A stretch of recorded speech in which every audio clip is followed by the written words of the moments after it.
Talk, shop, pop, movies.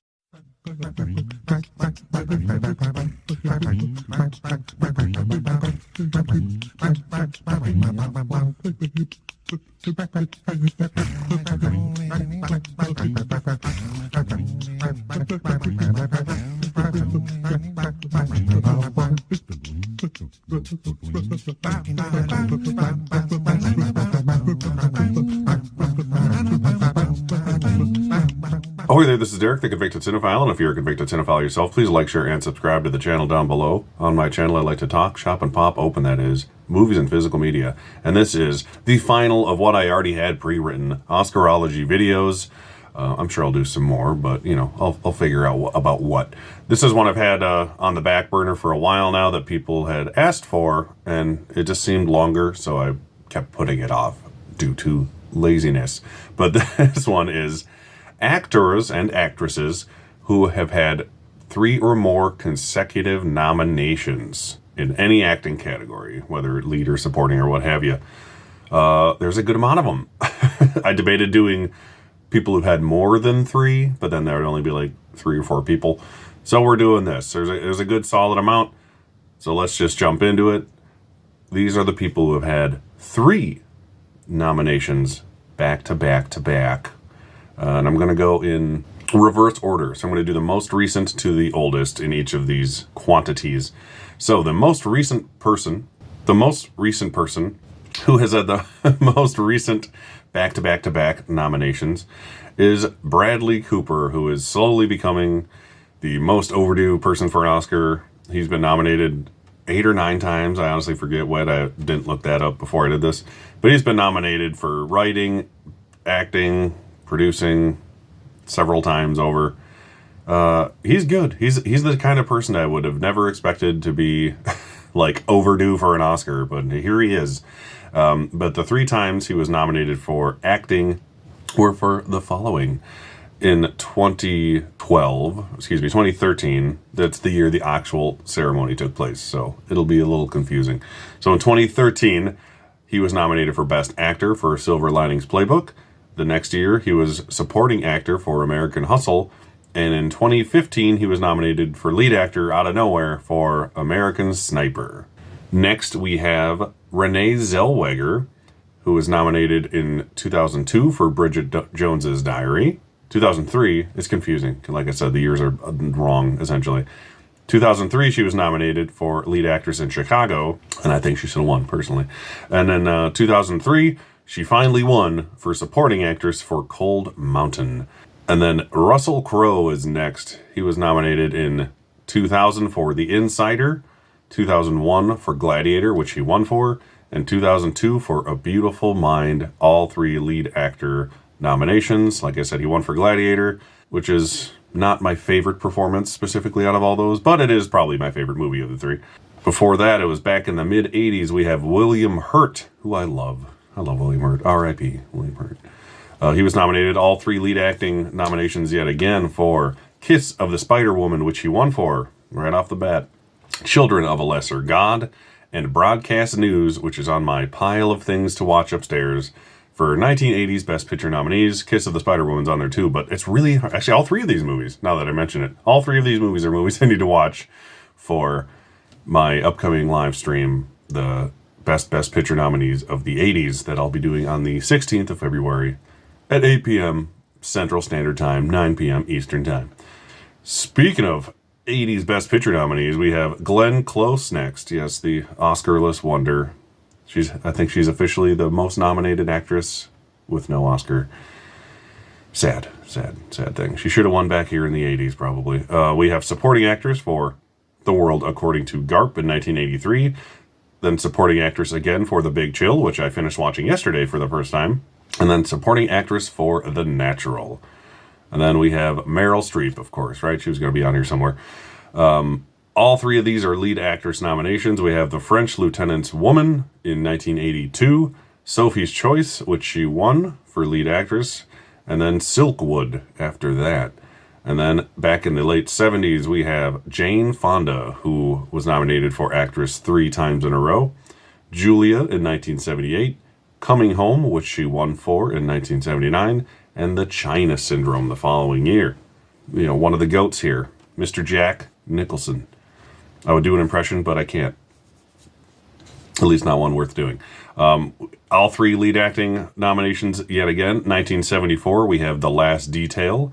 1975, we have Chinatown. And then 1976, he finally won for One Flew Over the Cuckoo's Nest, which is a personal favorite of mine. And if you haven't seen it, I love it. It's fantastic. Back in the mid-60s, we have Richard Burton. All three lead acting nominations again. We have Beckett in 1965.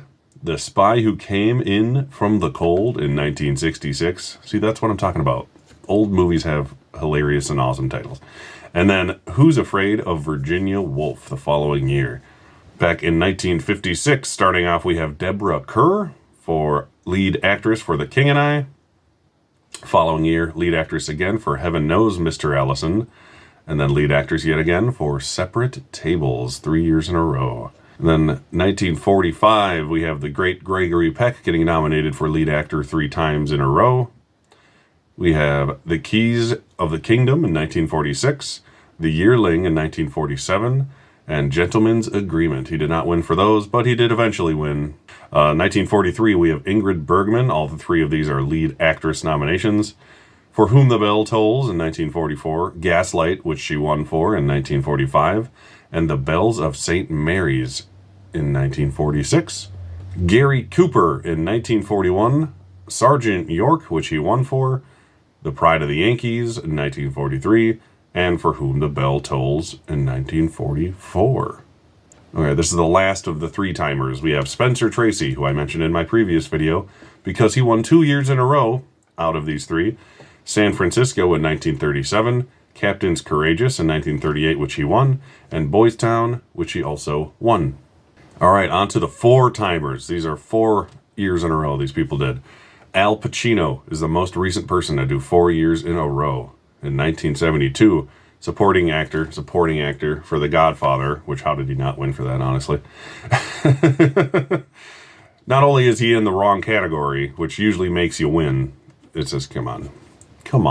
Al Pacino should have won one of these 4 times, probably, but everyone already knows that. The Godfather, 1973. Lead actor in Serpico, 1974. Lead actor in Godfather Part 2 in 1975. Lead actor in Dog Day Afternoon in 1976. He did not win any of those 4, but he finally won for Scent of a Woman in 1992. See my other videos about that. Just look at all my Oscarology videos. It's in one of them, at least. 1957, we have Liz Taylor, lead actress for all 4 of these. Rain Tree Country in 1958. Cat on a Hot Tin Roof in 1959. Suddenly Last Summer in 1960. And Butterfield 8, which she won for the following year. Marlon Brando in the early 50s was nominated for lead actor 4 times in a row. The first time was for A Streetcar Named Desire in 1952. Viva Zapata in 53. Julius Caesar in 54, and he won finally for On the Waterfront in 1955. Thelma Ritter in 1950 was nominated for Supporting Actress 4 years in a row. All About Eve in 1951, The Mating Season in 52, With a Song in My Heart in 1953, and Pick Up on South Street, I can read, in 1954. And then the final 4-timer, Jennifer Jones. Starting in 1944, she was nominated for lead actress for The Song of Bernadette, which she won. Supporting actress for Since You Went Away. Lead actress again for Love Letters. And lead actress again for Duel in the Sun. And there are 2 actresses. All 5 of their nominations are in lead actress, which is even more impressive, that were nominated 5 years in a row. Only 2. So no one's done 6, and it'll probably never happen. It's been since 1945, if you talk about the final movie that this person was nominated for. Greer Garson in 1941. Actress in Blossoms in the Dust. The next year she won for Miss Miniver. The following year was Madame Curie. 1945 was Miss Parkington. I almost said Miss Parkinson's. 1945 was Miss Parkington. There we go. And the following year was The Valley of Decision. And the first woman / person, Betty Davis. Come on, it's Betty Davis. She's got the eyes, right? They wrote songs about it. 1939, she won for her first nomination here for Jezebel. 1940, Dark Victory. 1941, The Letter. 1942, The Little Foxes. And 1943 for Now Voyager. That's it. We have 2 women, all lead actresses, with 5 nominations in a row. It has been 10 years since anyone has been able to get 3. I'm trying to think this year if anyone's even at number 2. All the best lead actors are first-timers, so that's impossible. Yeah, it'll be a while before it happens again, even to get to 3. It's crazy. There's so many different kinds of movies and different kinds of actors nowadays that it's damn near impossible. It was a miracle Bradley Cooper got 3, because American Sniper kind of came out of nowhere and ended up taking nominations away from substantially better movies, in my opinion. He deserved it. He was great in that movie. The rest of the movie, take it or leave it. But Bradley Cooper, he's overdue, but I already mentioned that.